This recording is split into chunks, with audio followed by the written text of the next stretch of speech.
Hello. It's been a while since I did a YouTube video. It's Sunday, the 28th of July 2013.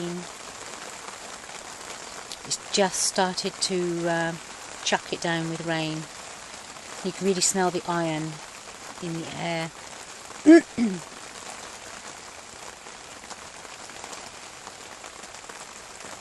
It's still warm, but it's actually much needed rain, but we'll see how much we get and whether it's overblown or not. But we do need it. The cracks in the ground here are so deep, and the earth and all her beings, certainly in this part of the world, do need this rain. And I thought I would just do a quick video. Oh, the sun is out. That means there'll be a rainbow.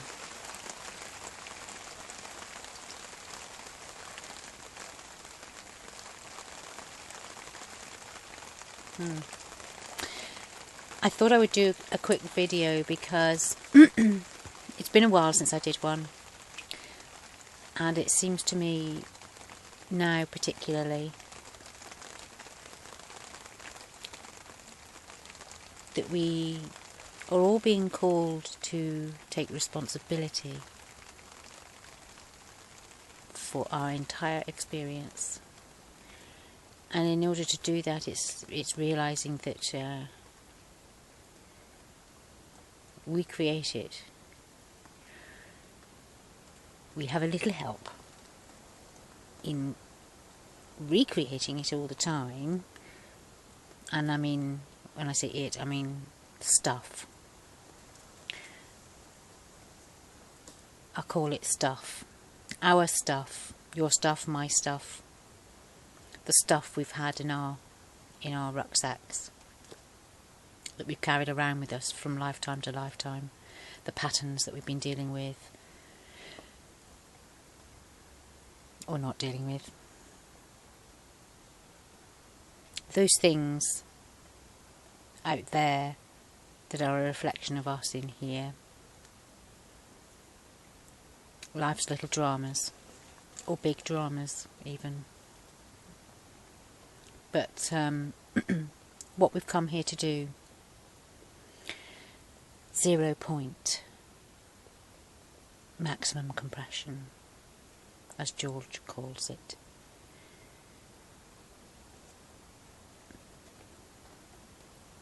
And I see it as there's this process playing out.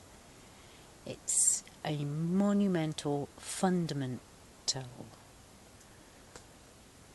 the fundament of what this is all about, that is a process. And I've talked about it before, so I'm not going to go into that now, but it's all about the process. And what I wanted to share was a snippet of a dream experience that I had about 4 years ago. 3 or 4 years ago. And it was one of those moments where you just, as you're waking up, something is very important and it comes through into the waking world, into your waking consciousness. I get that quite often. If I really need to understand something, my greater being, my higher self, somehow there's been this arrangement that these little nuggets of concentrated wisdom sort of come my way, and when I meet them I always have that feeling like, oh, this is actually really important to my path. This is really important. And so I endeavour to try to understand it. Sometimes it's very obvious what it is. In this case it wasn't. So I had to kind of really think about it. And in that moment as I'm waking, somebody is saying, Gretchen of Ind is a little known parasite that kills all offspring of birds. And it was as clear as clear. And again I had that feeling, wow, this is important, and I had to work it out. And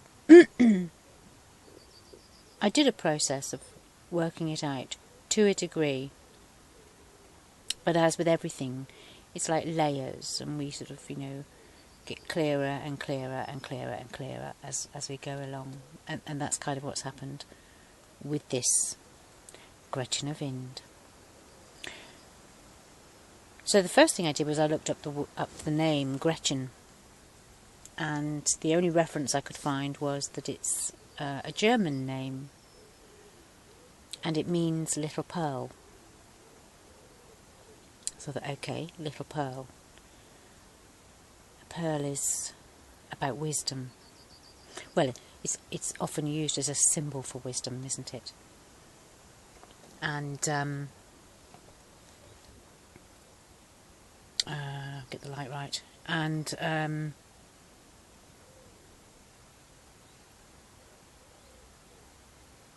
oyster makes a pearl. An oyster makes a pearl because inserted into it, usually inserted, so they happen naturally, but when they're farmed, there's a little bit of grit that is inserted into the pearl. And because it's a constant irritation, the pearl, in response to that,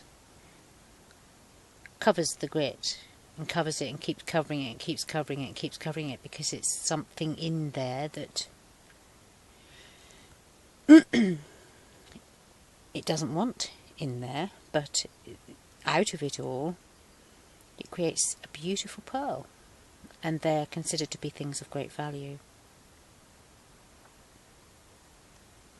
Gretchen of Ind is a little known parasite. How can it be something of great value? That was a question I didn't have the answer to back then.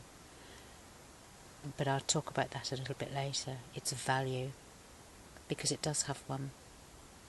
A profound value.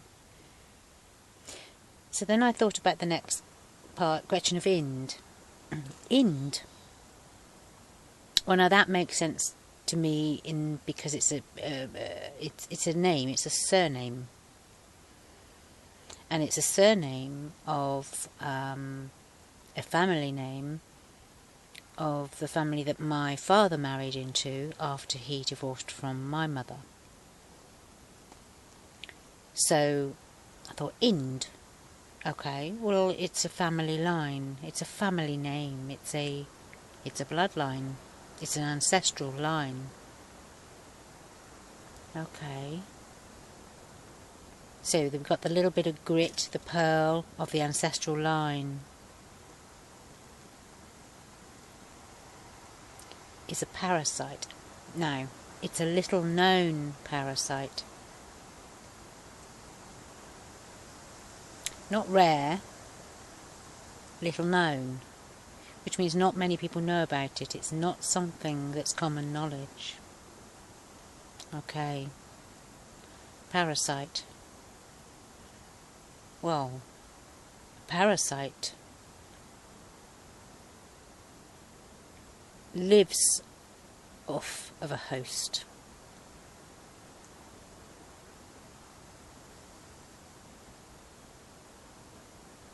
It lives off a host. Are we the host? Are we the host? A parasite of an ancestral line. We're the host.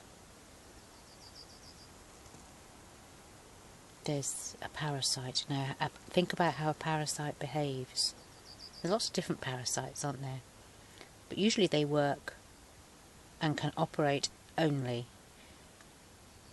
when they're not known about, when they are little known. So they operate unseen, preferably, unknown to the host. And their way of approach is to slowly approach, or to have a very light touch that we can't really feel,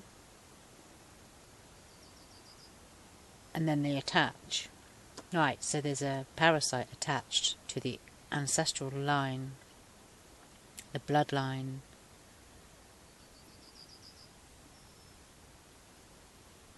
And it's both the grit and the pearl. I can see how it's the grit. Then I could see how it was the grit. Couldn't quite see how it was the pearl. It isn't the pearl. We create the pearl in response to its presence. The wisdom. And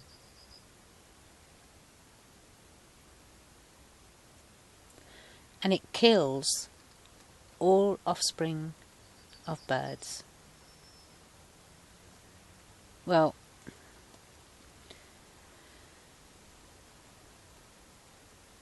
I actually didn't understand that statement until, well, relatively recently. I didn't understand it at its core meaning. And for me, the reference to kill offspring of birds is that, we're the offspring, us and the animal kingdoms and anything that's in the reincarnational cycle. The life, death, life cycle. So we're born, we live, we die. We're born, we live, we die. We're born, we live, we die. Endlessly, round and round, round and round. Recycled constantly. The recycling of the soul, some people call it. And this parasite follows the ancestral line of the bloodline that you are born into. And presumably, according to the work of Steve Richards, these things can actually follow you from lifetime to lifetime to lifetime. Well, he talks about it in a slightly different way, but anyway, let's stick with the Gretchen of Ind. Now, offspring of birds. Okay, so birds. Couldn't quite figure that out. And then one day I was listening to a video interview. It was David Icke, and he was interviewing Credo Mutwa, an African shaman. And I can't remember any of that now. It was all about the drama of stuff that was going on for Credo Mutwa. And David Icke was sort of highlighting that by doing a video and putting it out there. But one of the things that Credo Mutwa said was that in the African traditions, this earth, this planet, has always been considered to be an egg. I thought, birds have eggs. And then it struck me and I thought, here in the UK, I don't know about anywhere else, but quite often females are referred to as birds.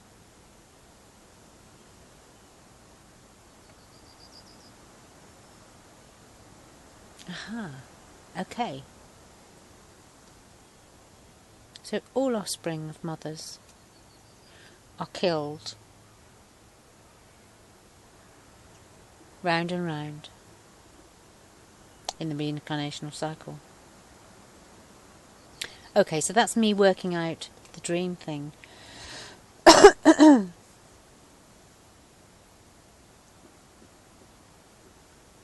So how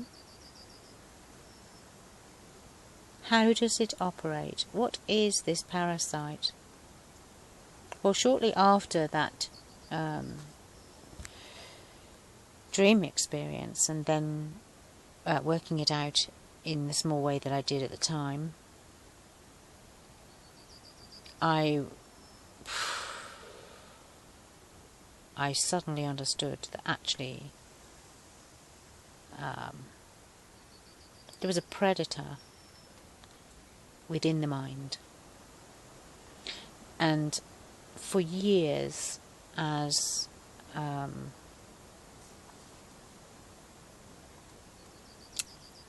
just forgotten what I was going to say. That's interesting. For years, as a counsellor,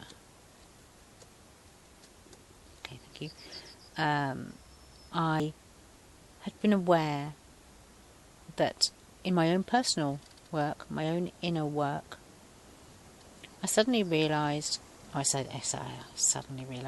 realised over time, hang on, why is it that my mind, my inner dialogue, the constant inner dialogue that goes on for us, for me, was so self-damning? Why was it quite so horrid to me? So ego-bashing, so easy to be thinking badly of ourselves when it takes the same amount of energy, or probably less, to think well of us. So why was it that we always seemed to be sitting in a negative sense of self within our inner dialogue? And I'd been working with that with myself for years, with, some ease of success. I was beginning to get that. By then I had gone through the core of my onion, and I'd had my ego melting process when I had this dream, when I was having this, it was around about that time I was having this dream, the Gretchen of Ind dream. So I kind of put two and two together, and I thought, oh, okay, it's like a predator within the mind. And this predator within the mind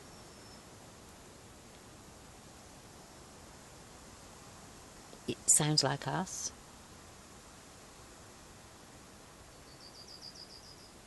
And when it senses that we are leaving the box, headed for the exit, for the lid, the box of the mundane view of the world,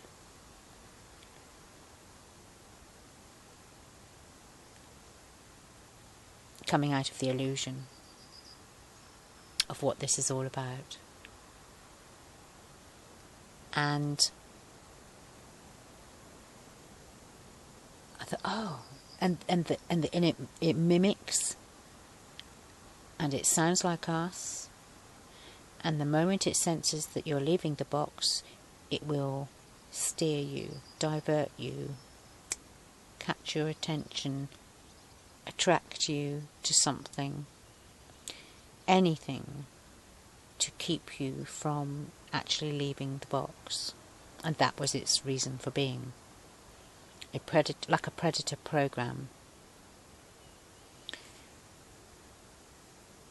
So I was working with it in that way. And over the time, between then and now, I'd been doing inner work. I'd been on an inner journey, actually all my life, but consciously since I became a mother at the age of 29. I'm now 53. So I've been on my inner journey for a long time, and it needed to start early for me, because boy, did I have some shit to deal with. So I had to do that work then, otherwise I'd never have got to where I am now.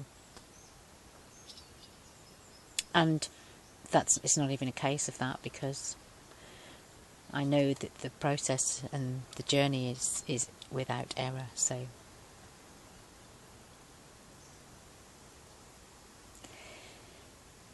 between then and now, I had been working with that and came to realise how it operates in the mind and what it does. And it is ours. We have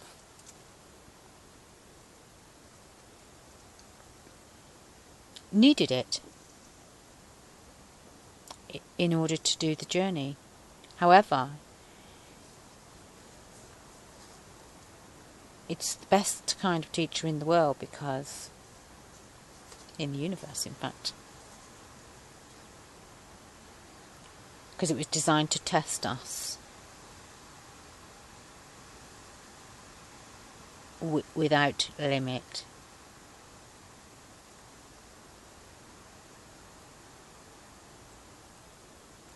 And how it operates is that through our blind spots. So, the stuff in our rucksacks we carry around with us from lifetime to lifetime, through families and the stuff that's in our heads, all of it. Whatever it is for you or for me is unique to each individual. And then there's an agreed arena in which that will all play out. So it operates through the mind because it's the easiest way to manipulate us through thought into remaining in a low vibrational frequency, both so that it can feed and exist, and so that we can be kept within the reincarnational cycle and tested. And it'll take however long it takes.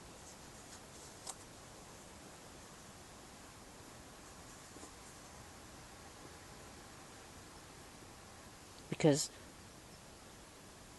you have a thought, and then that thought, depending on its vibrational frequency, if it's a low vibrational frequency, it will have a negative emotion, usually, attached to it. Now, because emotion follows thought. Feelings follow thought. You know, the mind, the emotions, and then the response. The emotions are connected to what's in the rucksack. They open the door to all of that. So you have a thought, there's a feeling attached to it, and then all the stuff comes out, all the historical stuff, because what's happening now is attached to what happened yesterday and last year and all my life. It's been like this. Same old stuff, here I am again, this always happens to me. Why is this always happening? I don't understand. All of that, the stuff. You know, the karma and all the dramas of life that keep us perpetually in a low vibrational frequency of thought and emotion and being.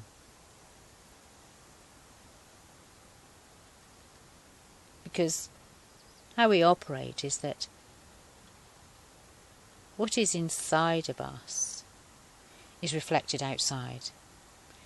So you've got the outer experience of your life, and everything in it is symbolic and a reflection of the internal world that is yours. All the beauty, all the darkness, all the love, all the light, all the hate, all the everything. It's all in there. But because we use the mechanism of projection to put it out there so that we can see it, and we have forgotten that we're supposed to bring it here and think, okay, well, that's showing me this about me, so what is all that, and work through the stuff. No, that would be too quick. It's the forgetting happens. So we kind of like project and then, fail to remember that actually, okay, well, that's my stuff. So it's all about doing something to you. Life happens to you rather than you creating life. And that's how this Gretchen of Ind, operates through the blind spots, the parts of us that we're unconscious of, through the subconscious programming that happens through culture, the media, everything of life, the illusion, our perception of the world, what it really is basically an illusion. As Morpheus says in The Matrix, it's the world that's been pulled over your eyes. And that's the world that's been pulled over our eyes. And our senses are bombarded all the time. So it's very difficult for us to even have time to contemplate why this stuff is always happening. And the outer world is a reflection of our inner world. Life is a hall of mirrors. And the Gretchen of Ind, the predator within,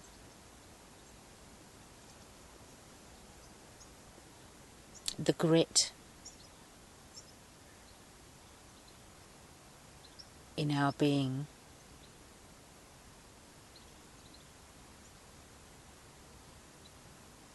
around which we create a pearl of wisdom. We grow a pearl of wisdom, many pearls in fact.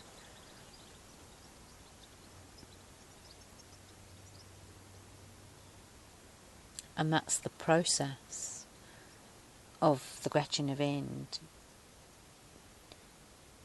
as we walk the road to compression, to our own 0 point, our own compression of being, as a kind of a fractal process, as above, so below,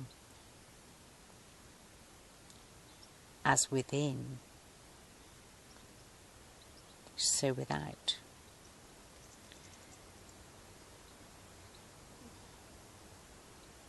That understanding and the lessons that the Gretchen of Ind perpetuates for us by keeping us in the stuff. And it's an amazing lesson, many lessons, but it's an amazing lesson because it is through adversity that we grow. The grit around which we learn about ourselves, because every time my Gretchen of Ind inside my mind manages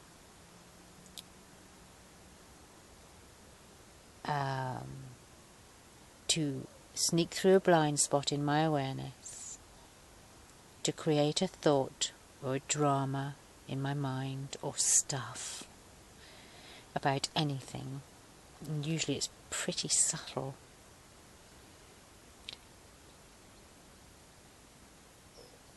It has an emotion attached to it and it gets me there, and I think, oh, and then all this stuff comes out the rucksack and I think, thank you. You have just shown me what it is I need to do now. What it is I need to look at inside me and how I've created that.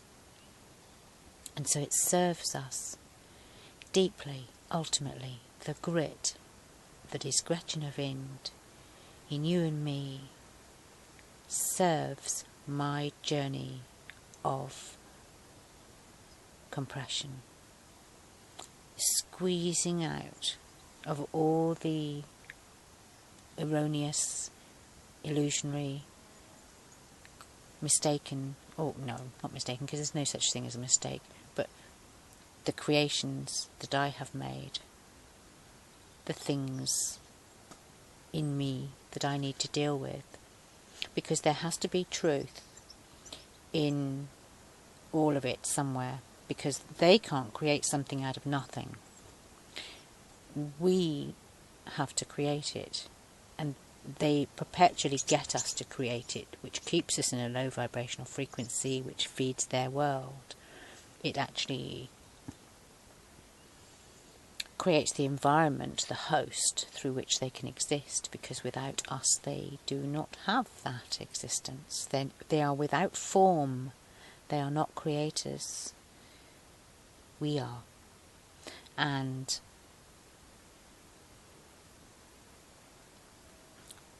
when we're out the box, when we're dealing with our stuff, when we can see how they serve us, when we can reach that point of, thank you. You've just shown me once again what it is that I have still got in my rucksack. And it could be mild, or it could be big stuff, it could be deep stuff. And for me, over many years, it was very deep, labyrinthine stuff.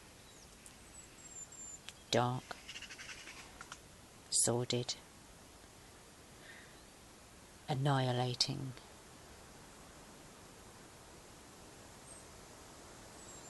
And over time,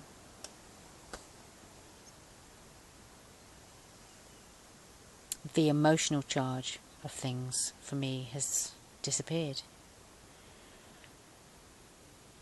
There's been that sense of, I've spent years doing the work. Yes. And I don't think we have such a long time now to do that kind of work. My journey was that I needed to start it all that time ago because I had a lot to deal with. And it wouldn't have been possible for me to do it in a short space of time. But because of the outcome of my journey, I started it sooner. It's just how it is, how it works. There's no errors. It's all as it's meant to be. Nothing is out of place. Everything is all right. And so for me nowadays it's pretty mild. And for others, various different places in our journeys, various different timings. Some people are a bit, crazy nutters, and they've left things to the last minute because it's like, yeah, I can do that at the last minute, no problem. So there's some deep stuff being experienced. Hard, difficult stuff. And in nature that is being expressed. In the UK here this year, just to use this one year as an example, in the process of the seasons,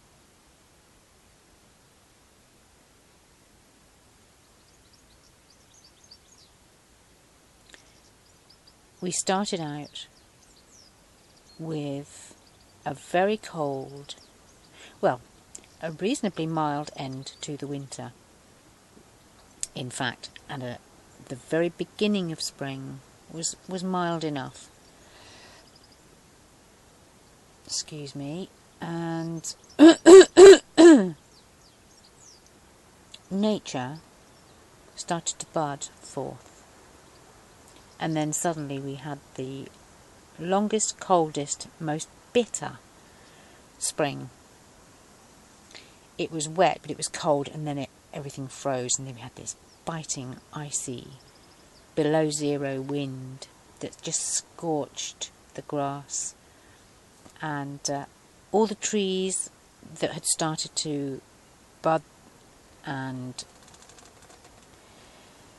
other things that had started their process suddenly had to go, oh, and stop. And then we've come into summer, which has been actually, because the spring was prolonged, the summer has been shortened, but it's been quite intensely hot. So some things are racing ahead and compressing their entire seasonal process into a short period of time. Others seem to be struggling to catch up. They're not really doing things. And now we've had an extreme amount of dry. I mean, there was rain when I started this video. It's dry again now. You know, it's windy. You know, and that applies to the plant kingdoms, but it also applies to all the animal beings, because, you know, badgers and foxes and the deer and their things are not doing that well. Farm animals, you know, grass hasn't been growing, or it's being, you know,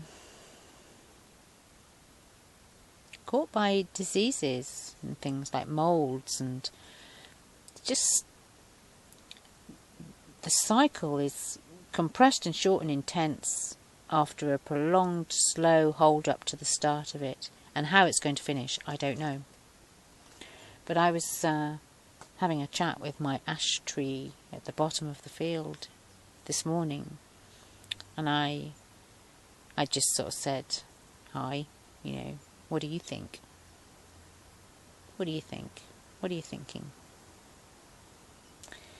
And I got this sense of feeling in a very big hurry, like a bit breathless. Everything is happening all at once, and it's a little bit hard to keep up. I thought, wow, yes, I can see that in all of nature. And some things are doing okay, and others aren't.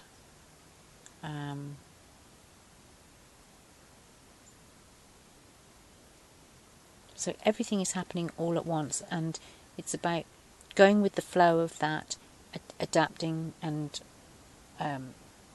doing the work fast and hard, and that's going to be the way it is. It's going to be intense, and, you know, inner work now is going to be intense. So expect that, and that is the way it's going to be, intense.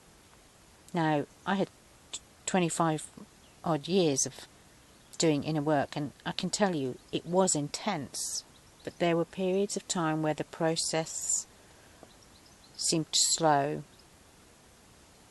where I got on with being a mother, you know, and I sort of broke through a little aspect and had a bit of a breathing space where the integration and stuff was happening and consolidating, and then it would start again in this rolling process and become incredibly intense again.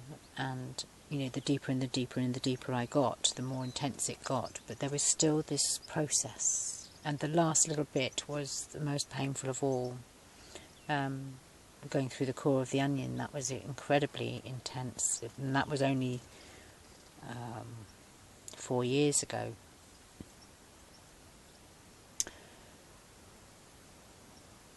And since then, although there's been a lot going on, I have established an even keel, which I'm very grateful for.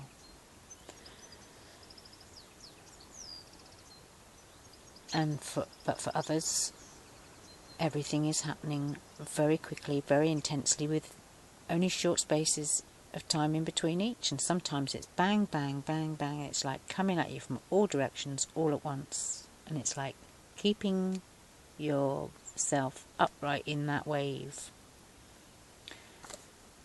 And that's going to be the way it is. But I thought I would share. Yeah, this is actually quite a long video. Oh wow, 40 minutes. I think I'll wrap it up. But it's just to say, be aware of your Gretchen of Ind, because there is no one that doesn't have the inner predator, the Gretchen of Ind, the parasite, and it needs you in order to exist.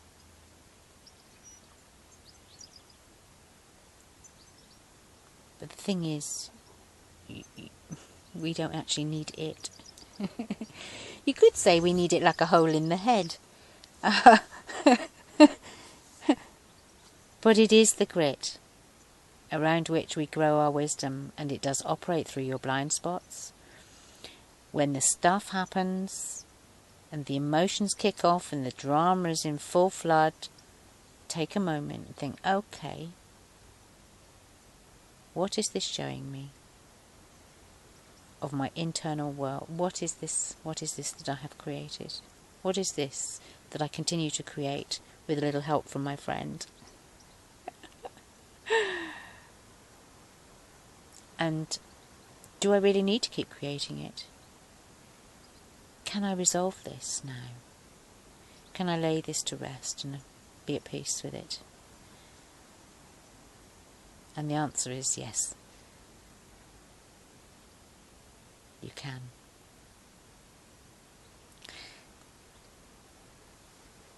And it's taking charge of your own mind. It's,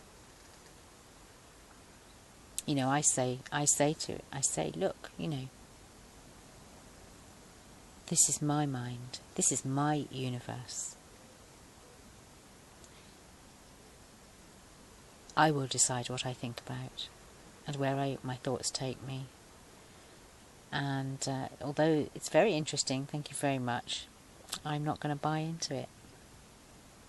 And, you know, that's an ongoing process.